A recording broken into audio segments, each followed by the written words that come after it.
And Happy New Year, everyone out there.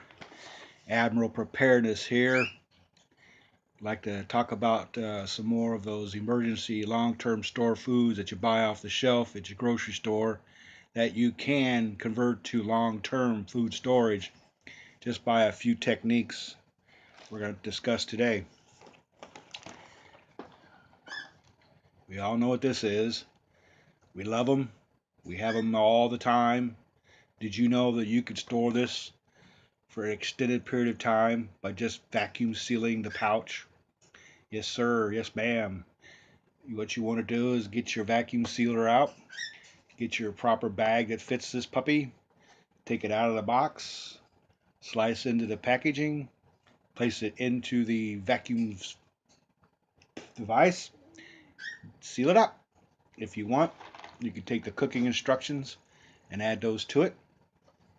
Or, well, like I do, I vacuum seal the entire box. I lay it sideways in my pouch to depending on what size box I'm going to put it in for long-term storage. What's nice about these guys is they're easy peasy, make it simple. You do need some additional items to cook it, but it doesn't take much. Butter, water. If you don't use butter, you can use margarine. That's just to give it an additional flavor because the spices in the bread react to the butter to give it a tastier flavor. Margarine is easy peasy, butter a little bit difficult maybe in times of toughness, but if you barter, you can get butter. Get it? Barter, butter, butter, barter. Always think about bartering. You can even use this as barter. Goes great with everything, not just having it with chicken. You can have it with just about anything. It'll fill up a person. 110 calories. Sodium content is 16% of your adult daily requirement. No vitamins as far as the vitamin A goes, 6%. Zero for vitamin C, zero for calcium. Iron, you're getting 8%. So if you're not getting any vitamins, go out and get a handful of dirt. You ever see these kids running around the playground with dirt on their mouth? That's what they're doing. They're suffering from a vitamin deficiency. They eat dirt. I mean, it's where the vitamins are at, isn't it? Dirt. You also remember that anything like this that's dry will go into a vacuum quite well. The reason why I like to vacuum the entire box is because, well, it's breadcrumbs. There's bread cubes. When you put that vacuum on here, the box is going to resist that temptation to crush the contents of what's in it. If you take the pouch out and you vacuum seal it, well, guess what? You've got powder because the breadcrumbs is going to continue to push. Now I know some of those new vacuum sealers are out there. You can adjust the vacuum pressure or vacuum intensity. All you want to do basically is get all the air out. Now, some people, and I agree with this 100%, you will put this in a Mylar bag, throw in a couple oxygen absorbers per the size and weight that you're trying to absorb the oxygen, and get rid of the oxygen because that's what's going to kill it. The nitrogen and other gases that are in that container aren't going to affect the quality of the food.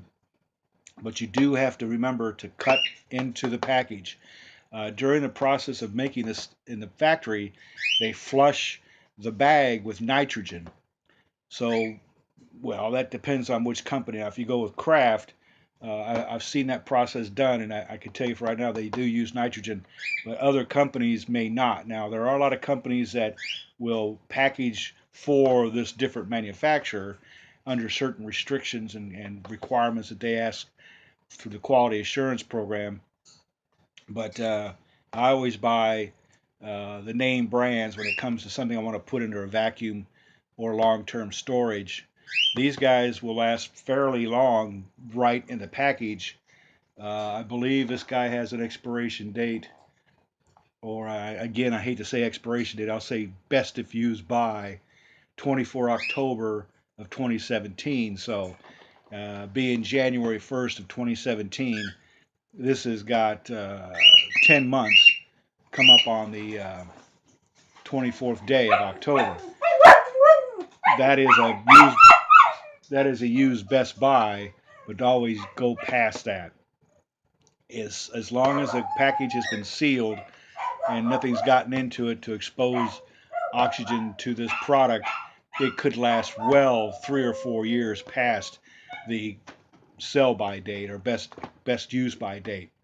And now that I've been interrupted by one of my family members, I apologize for that. Every time the bird chirps, he thinks there's somebody out in the front yard trying to break in. Now remember, it's January 1st. We've got a whole year to consume this. If you do the right kind of pantry preparedness, first in, last out, last in, first out. The idea is to cycle through all your wares and your food. And I'm a firm believer of store what you eat what you store, and you won't have any problems later on of what's called food fatigue. During World War I and World War II, thousands of people literally starved to death with a pantry full of food because they're sick and tired of eating the same thing over and over and over again. They starved to death. They gave up the will to survive because all they had was potatoes. All they had were turnips. In your pantry, take a good look. If you have a family of two, three, four, five, and on, get with those people and ask them, in a serious, honest discussion, if we had to shutter in, if we had to shelter in place, what would you want to eat? Now, we all know that some fine human beings are living 250 miles above orbiting the Earth. Those guys sit down way ahead of time, months and months, sometimes 18, 24 months ahead of time, and plan out their meals before they go on orbit because they know that food fatigue can do damage to the human body if not properly maintained. Now, up there, of course, there are scientists and engineers and technicians on the ground who watch their caloric intake and know what's going in and know what's coming out. But for the average guy, the average Joe, just like myself, I'm going to have a vast variety of different foods. If you haven't watched one of my previous videos, which shows what I have in the basement, that's just what's exposed is for you to see is just a fraction or the tip of the iceberg of what I've got down there. Because I have a family who don't just want to eat stovetop. They want to have other things. If they're the proteins, the canned meats, the soups, the dry soups, dry powdered drinks. Again, I store military meals ready to eat of several different years of different menus. And I know what the production date was. I know when they were stored by the people that I bought them from. And I have good knowledge to know that that food has been kept in a cool climate while they had it from the time that they got it from their production supplier to the time it came on truck. Now I like to buy MREs this time of year because specifically the trucks that bring it from here to there aren't environmentally controlled. So if it sits outside and it comes down to freezing, I know that it only cycled maybe once while it got from point A to point B to get to me. A lot of times I'll open up the package of whatever I buy and I'll take a temperature measurement and find out that a lot of things have gone below freezing. But that's okay as long as the container's not damaged or like you hear a lot about these MREs delaminating. I just finished watching a review of a young fella who did one from 2005, and he pointed out that the actual container or the retort package was delaminating. What you have to remember is 2005, that's a long time to be hanging on to an MRE. I don't really expect anybody to eat an MRE that's 30 years old. I just don't. That's just not realistic. I did open up one of my MREs from the 90s and found out that the cookie that had M&Ms in that cookie it tasted exactly like the day it went under vacuum.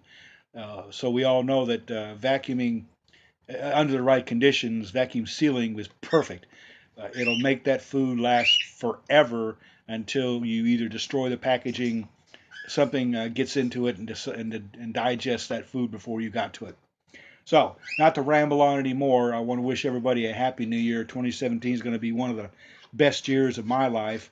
We've gone through a lot of trials and tribulations over the last few decades, and we want to make sure that don't stop preparing because I'll tell you one thing right now, folks, $20 trillion isn't going away anytime soon. You just don't stroke of a pen have that debt go away.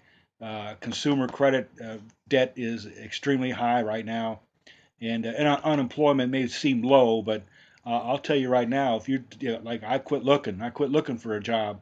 I never really filed for unemployment because I was self-employed and I wouldn't be able to get the benefits anyway because I didn't put into it.